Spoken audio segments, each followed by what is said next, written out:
안녕하십니까? 네, 우리 화요기대에 오신 우리 성도님들 환영합니다. 우리 함께 구약성경 룻기 2장에 있는 말씀 보시겠습니다.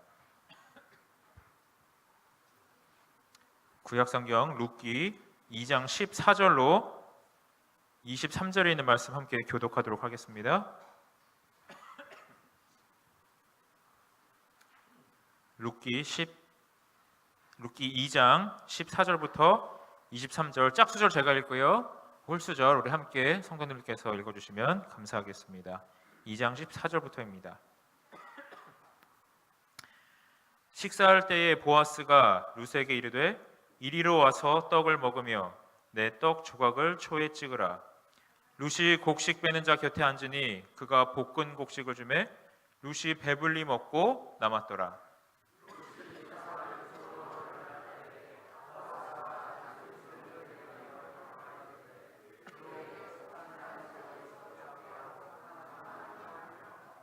또 그를 위하여 줌에서 조금씩 뽑아버려서 그로 죽게 하고 꾸짖지 말라 하니라.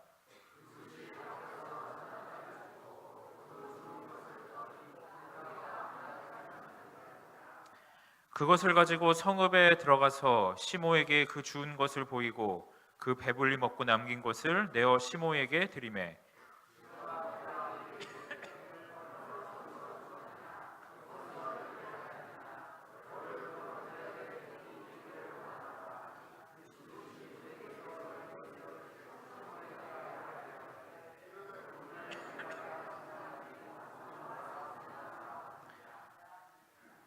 나오미가 자부에게 이르되 여호와의 복이 그에게 있기를 원하노라. 그가 생존한 자와 사망한 자에게 은혜 베푸기를 그치지 아니하도다. 나오미가 또 그에게 이르되 그 사람은 우리의 근족이니 우리 기업을 물을 자 중 하나이니라.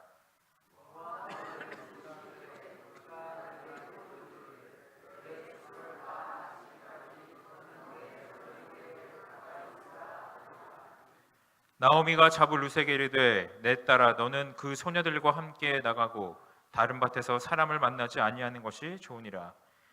이에 룻이 보아스의 소녀들에게 가까이 있어 보리 추수와 밀 추수를 마치기까지 이삭을 주우며 그 시모와 함께 거하니라. 아멘. 감사합니다. 네, 우리 아까 잠깐 광고 시간에 말씀해 주신 것처럼 우리 담임 목사님, 오경강 목사님과 한경수 사모님 그리고 박권춘 부목사님과 양민지 사모님께서 어제 무사히 이사를 마치셨습니다. 우리 태견교회에 오신 두 목회자 가정을 환영하고 또 뜨겁게 맞이합니다. 우리 더불어서 우리 이 교회에서 또 목회하셨던 우리 정경철 목사님 가족이 저 위에 와 계십니다. 이제 어린이부를 섬기게 되면서 이 교회에 자주 오시지 않을까 생각이 듭니다. 마친 후에 또 뜨겁게 인사 나눠주시면 좋겠습니다.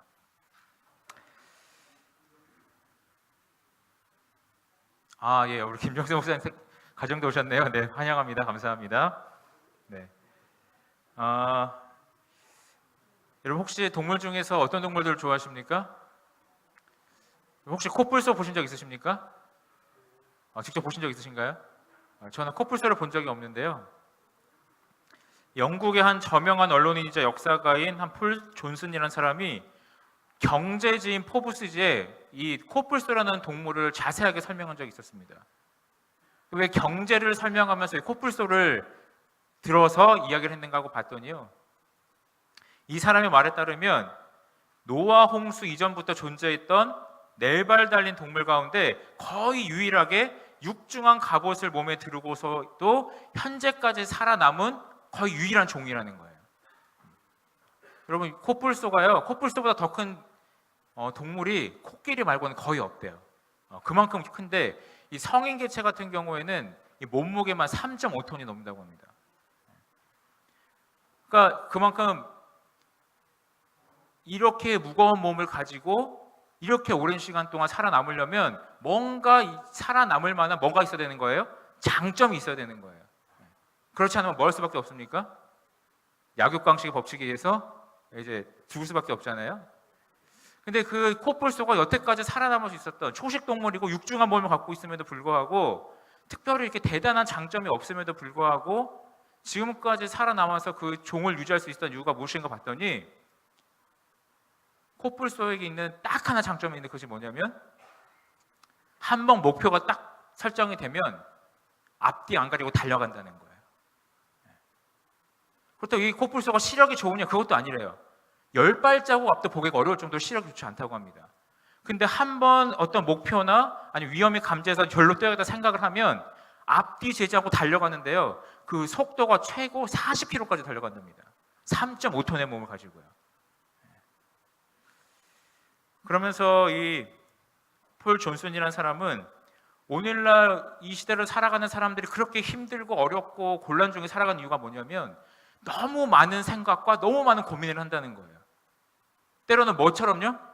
코뿔소처럼 단순하게 목표가 있으면 그렇게 뛰어드는 선택하고 그곳에 집중하는 그런 것이 있어야 되는데 선택의 폭이 너무 넓고 그 하나의 선택으로 인해서 너무나도 많은 삶이 바뀌다 보니까 그런 세상에 살다 보니까 뭐가 어려운 거예요?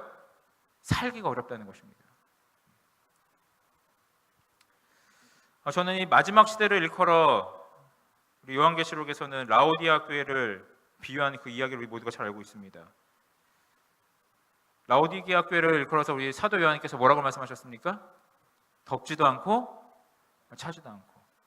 다른 말로 표현하면 우유부단하다고 얘기할 수 있을 것 같아요. 이것도 아니고 저것도 아니라는 말은 뭐 하지 못한다는 거예요? 선택하지 못한다는 겁니다. 저는 이 룻기서 2장에 나타난 이 본문을 가지고 오늘날 이 마지막 시대를 살아가는 이 라오디게아 시대의 교회를 살아가는 우리들에게 하나님께서 어떠한 삶의 태도를 원하시고 또 우리는 어떠한 모습으로 이 시대를 살아가야 할지에 대해서 한번 함께 이야기를 나누려고 합니다. 저는 오늘 말씀의 제목을 등불 신앙이라고 한번 잡아보았습니다. 우리가 지금까지 살펴보았던 것처럼 이 정말로 힘들고 고단하고 정말 처참한 삶을 살아왔던 이 나오미와 룻이 하나님의 돌아오는 그 슈브의 음성에 순종하여 이 고향 땅 베들레헴으로 돌아온 것을 우리가 함께 살펴보았습니다. 그래서 그 하나님 음성에 순종하여 돌아는 왔지만 그 삶은 어땠습니까? 바뀐 게 있어요? 없어요? 아직까지는? 바뀐 게 없어요. 여전히 막막했고 여전히 가진 게 없었고 여전히 불쌍하고 정말 그 당시에 가장 보호받기 어려웠던 여자요, 과부요, 게다가 이방인으로서의 신분을 모두 다 갖추고 있었던 그런 사람이 바로 이 룻과 나오미였습니다. 그렇게 자신들의 앞날을 내다보지 못하는 상황 속에서 무슨 일이 기다리고 있을지 도무지 알 수 없는 이 연약함 속에서 이 두 여인은 비록 하나님께서 약속하신 땅으로 돌아왔으나 여전히 뭐가 있어요? 삶에 어려움과 막막함이 있는 것입니다. 그래서 이 하루 생계라도 어떻게 이어보려는 그 마음에 이 앞에 보면 룻이 무엇을 하러 나갑니까? 들로 이삭을 주우러 나갑니다. 이삭은 은혜에 기댈 수밖에 없어요. 떨궈 준 게 있어야 뭘 수 있습니까? 주실 수가 있어요. 근데 이게 참 이 이삭 줍기도 쉽지가 않은 게요. 룻과 같은 사람이 한두 명이었을까요? 당시에요? 잘 아시는 것처럼 이 당시는 사사시대였기 때문에 전쟁과 약탈이 난무하던 시대였습니다. 그러니까 고아와 과부들이 얼마나 많았겠어요? 그러니까 이삭 줍기 하면 이 룻 같은 사람이 허다했던 것입니다. 그러니까 가다 보면 자연스럽게 줍다 보면 뭐가 될 수밖에 없어요? 경쟁이 될 수밖에 없는 거예요. 경쟁이. 내가 오늘 못 주면 누가 굶어요? 나와 내 가족이 굶는 겁니다. 그렇게 막 열심히 줍다 보면 누구한테 눈초리를 받을까요? 그 이삭을 묻고 이 타작을 하던 그 일꾼들에게 아주 있는 눈치 없는 눈치를 다 보는 겁니다. 그래서 그 당시에 상황을 설명한 사람들의 얘기를 들어보면 심지어는 그들의 어떤 이런 경쟁과 눈치 없음과 이런 걸리적거림 때문에 매를 맞아서 거기서 쫓겨난 사람도 있었다는 기록이 있습니다. 그렇게 어떻게 보면 모욕과 멸시와 또 어려움이 가득한 그 이삭 줍기를 하러 나아갔는데 그렇게 녹록치 않은 현실을 이 룻과 나오미가 살아가게 되었는데 하나님께서 이들에게 은혜의 문을 열어주기 시작하십니다. 정확히 얘기하면 하나님께서는 이미 예비하셨는데 이 룻과 나오미가 하나님의 은혜에 눈을 뜨기 시작을 합니다. 9절부터 보시면요, 이 보아스가 룻을 보고 뭐라고 얘기하냐면 소년들에게 룻을 건드리지 말라고 얘기합니다. 그러니까 조금 많이 걷는 것 같아도 좀 걸리적거려도 뭐 하지 말라는 거예요. 내쫓거나 함부로 대하거나 이렇게 할애하지 말라는 거예요. 배려를 하는 겁니다. 그리고 14절에 보시면 이 밭주인이었던 보아스와 함께 무엇을 합니까? 같은 식탁에서 식사를 합니다. 그리고 15절에서는 심지어 그 곡식단 사이에서 줍도록 허락해요. 이 곡식단 사이에서 준다는 건 무엇을 의미하냐면 곡식을 이렇게 타작하려고 모아놓으면 그 타작하러 모아놓은 그 단에서 집어가도 된다는 허락을 의미하는 거예요. 그러니까 이 일꾼들이 보기에는 과한 친절인 겁니다. 과한 친절. 그리고 16절에서는 한술 더 떠서 일부러 그 곡식들을 땅에 떨어뜨려서 그걸 누가 줍도록 하는 거예요? 룻이 줍도록 합니다. 그냥 주면 자존심 상하고 마음 상처받을까 봐 일부러 모르게 떨어뜨리라는 거예요. 그래서 그렇게 하루 동안 주운 보레의 양이 17절에 보시면 한 에바라고 했습니다. 한 에바. 한 에바가 얼마나 되는 양이냐면 약 15kg 정도 되는 양이라 그래요. 그러니까 하루 동안 바닥에서 이삭 주워가지고 이 곡식을 다 탈곡하고 나서 딱 그 푸대자를 담은 양이 얼마인 거예요? 15kg인 거예요. 여러분 15kg 되는 그런 이 양이면 적습니까? 많습니까? 많은 양이에요. 결코 작은 양이 아닙니다. 나오미와 룻은 그들이 살고 있었던 모압 땅에서 하나님께서 돌아오라고 말씀하셨던 그 베들레헴으로 그들의 발걸음 옮겼을 때 이런 친절이 그들을 기다리고 있었다는 것을 그들 알았을까요? 몰랐을까요? 하나도 몰랐어요. 베들레헴으로 돌아가면 내가 과연 어떻게 살아야 할지, 내가 무엇을 해서 먹고 살아야 할지, 과연 나를 좀 이렇게 돌봐줄 친절한 사람이 있을지 아무것도 알지 못했습니다. 그래서 그 알지 못함의 때는 우리에게 어떤 어려움이 되냐면 하나님의 말씀에 순종하는데 굉장히 큰 걸림돌이 됩니다. 그러나 나오미와 룻은 믿음으로 그들의 발을 들어서 약속받은 땅으로 돌아섰고 그 믿음으로 하나님의 섭리에 그들의 발걸음 옮겼을 때 하나님께서 예배해 놓으신 은혜에 눈을 뜨기 시작합니다. 하나님께서 예배해 오신 그 은혜에 비하면 지금 이거는 시작에 불과했어요. 시작에.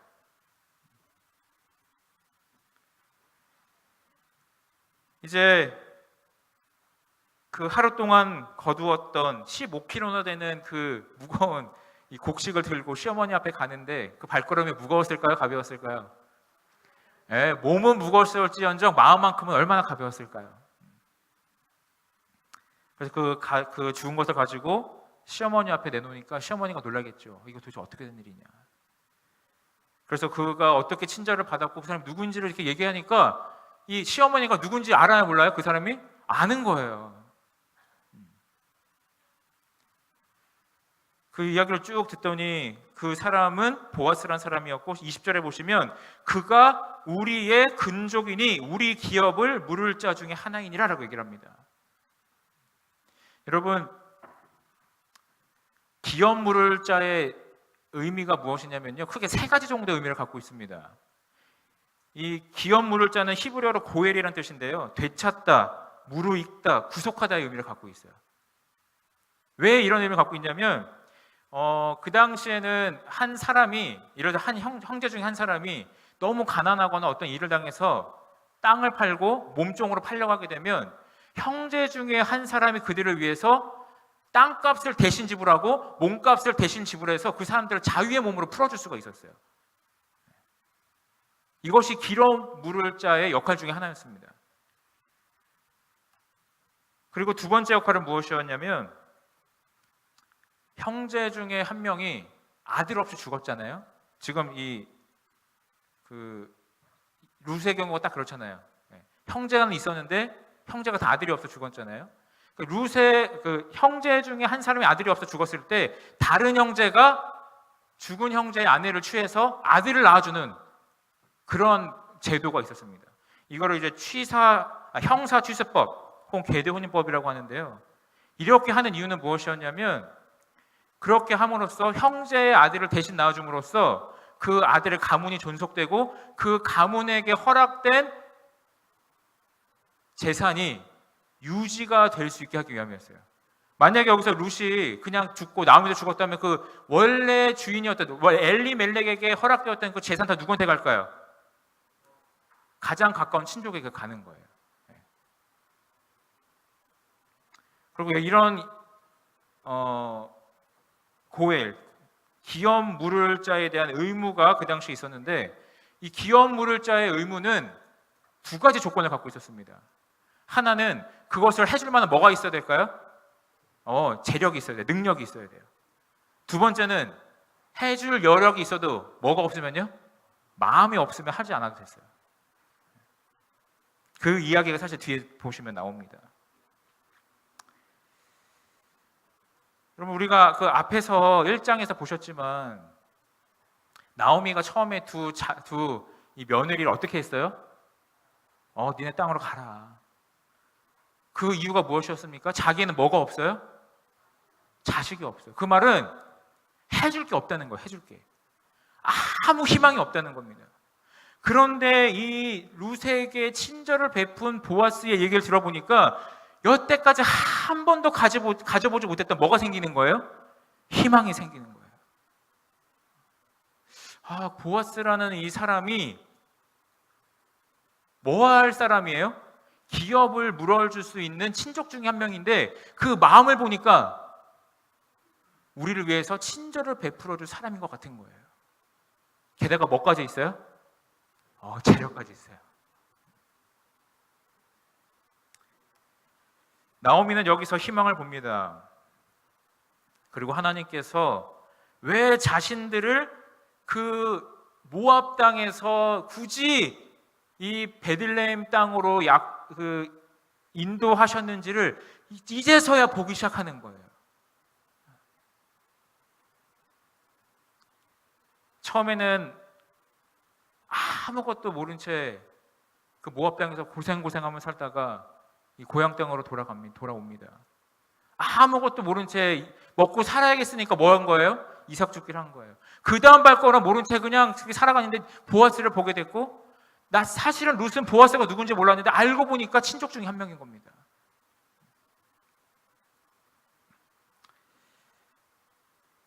이런 모든 과정을 전혀 알지 못한 채 시작된 이 모압 땅에서의 여정이었지만 하나님의 인도하심에 의지하여 한 걸음 옮기니 뭐가 보이는 거예요?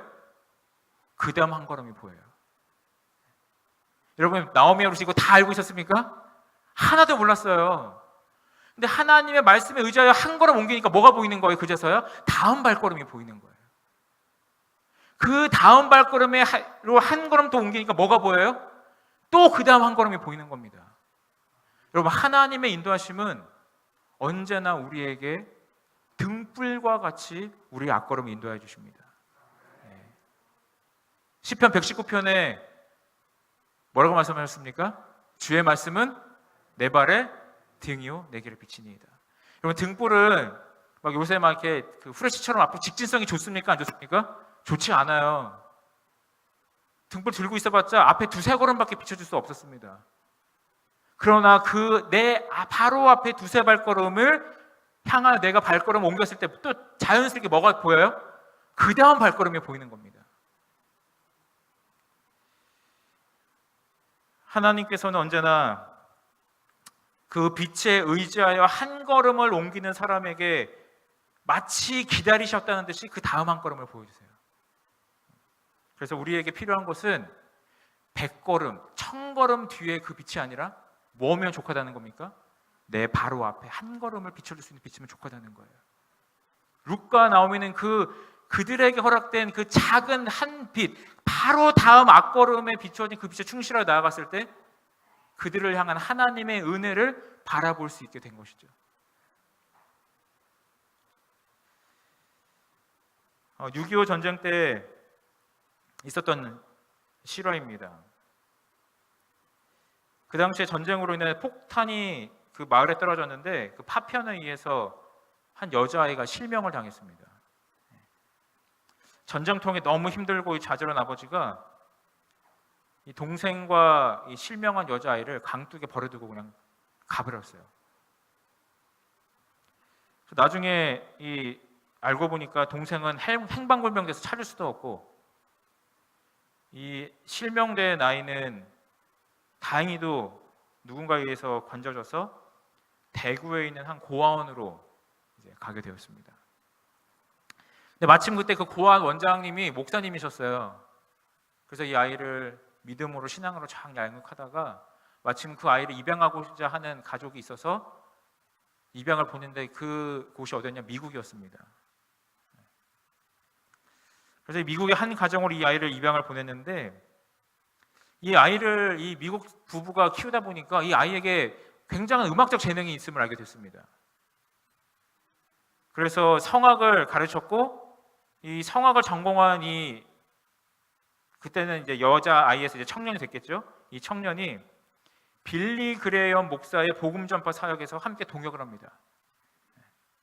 그래서 빌리 그레이엄 목사님이 설교를 쫙 하면 그 뒤에 나와서 뭐 하는 거예요? 호소창을 하는 거예요.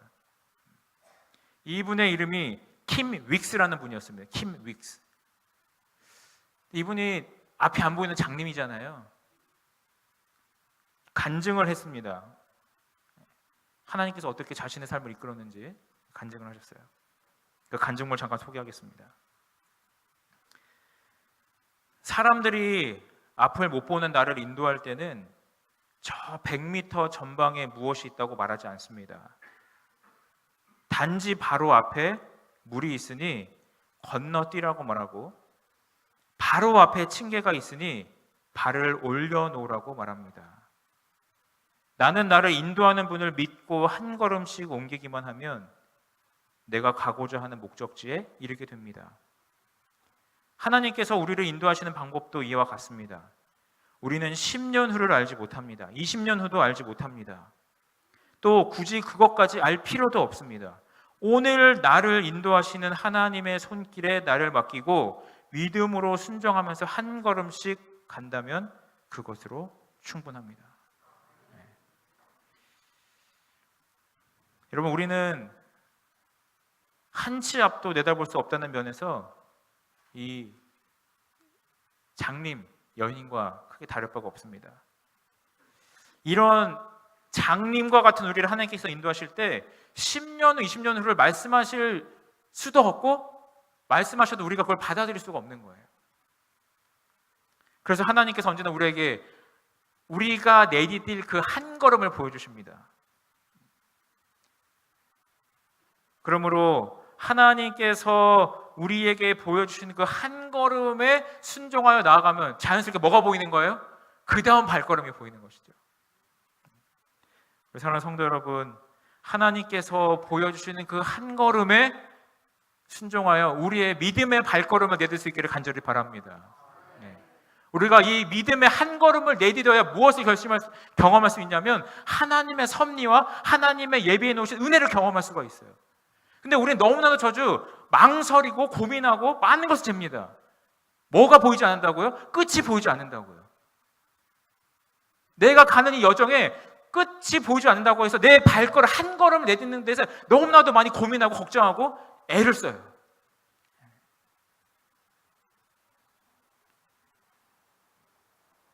그러나 우리가 우리에게 허락하시는 하나님의 한 걸음에 순종하여 나아갈 때 하나님께서 우리를 예비해 놓으신 그 은혜와 그 하나님의 섭리를 경험할 수가 있습니다. 그럼 우리가 하나님을 경험하길 원한다면 뭐 해야 되는 거예요? 그 발걸음을 과감히 뛰어야 되는 겁니다. 뭐 하지 않더라도요, 끝이 보이지 않더라도. 시대의 소망 224페이지에서는 이렇게 말씀하십니다.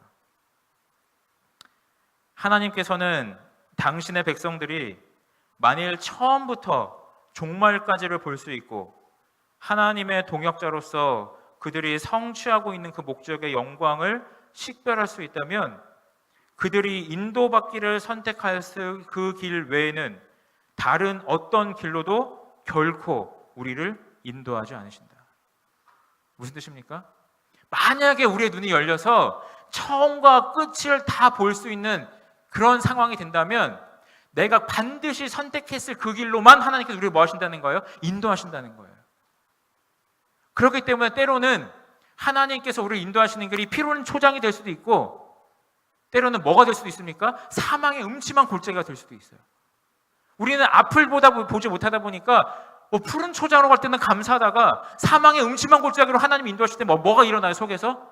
의심이 일어나고 하나님을 향한 불신이 일어납니다.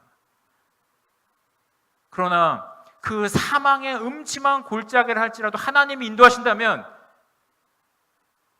그 길은 뭐 해야 될 길인 거예요? 가야 할 길인 거예요. 오늘 우리가 그토록 하나님의 음성에 순종하지 못하는 이유는 생각이 너무 많아서 그래요. 맞습니까? 고민이 너무 많아요. 따져야 할 게 너무 많습니다. 너무 많은 경우의 수에 대해서 생각을 해요. 그러다 보니까 그것 때문에 하나님의 음성에 순종하지 못합니다. 과연 내가 정직하게 합법적으로 사업을 해도 먹고 살 수 있을까? 생각이 많아요. 다른 아이들 다 안식일에 학원 가고 가해봤는데 우리 아이도 교회에 있지 않고 공부를 해야 되는 게 아닐까? 고민이 많습니다. 내가 원하는 교회, 내가 가고 싶어하는 교회에 가야 내가 이 목회가 더 행복할 수 있지 않을까? 재는 게 너무 많아요. 그러나 여러분, 그런 고민들이 다 의미가 있습니까? 없습니까? 없다는 거예요. 왜요? 나는 누가 같기 때문에요? 장님이기 때문에 그렇습니다. 그것이 내가 원하는 것이 내게 축복이 될지 안 될지조차는 모르는 사람인데 그것 때문에 누구의 음성에 순종하지 못한다는 거예요? 하나님의 음성에 순종하지 못한다는 거예요. 우리 사랑하는 성도 여러분, 하나님께서 이 시간 우리에게 함께 하셔서 하나님께서 우리에게 비춰주시는 그 한 걸음에 순종하여 우리의 믿음의 발걸음을 뛸 수 있는 그런 선택의 그런 확고한 믿음의 우리 가족들 되게 해주시길 간절히 기도합니다. 그리고 더불어서 이런 수많은 선택과 고민과 이런 재는 것들 가운데서 우리 그런 것 좀 다 내려놓고 이제는 뭐 할 필요가 있어요? 코뿔소처럼 달려갈 필요가 좀 있어요. 너무 많은 거 고민 때문에, 너무 많은 재는 것 때문에, 너무 많은 생각 때문에 뭐 하지 못할 때요? 선택해서 나아가지 못할 때 그저 하나님께서 우리에게 보여주시는 그 한 걸음에 집중해서 나아간다면 어느새 우리가 아주 하늘에 도달하여 있을 줄을 믿습니다. 우리 사랑하는 성도 여러분, 오늘 우리에게 필요한 것이 있다면 등불 신앙이 아닐까 생각합니다. 하나님께서 우리에게 보여주시는 그 한 걸음, 등불로 비춰주시는 그 한 걸음에 의지하여 우리가 믿음의 여정을 시작할 때 하나님께서 마치 기다리셨다는 듯이 그 다음 발걸음을 보여주십니다. 하나님의 등불이 되어주시는 은혜를 의지하여 살아가시는 우리 모든 믿음의 가족들 되기를 바라면서 말씀을 마칩니다.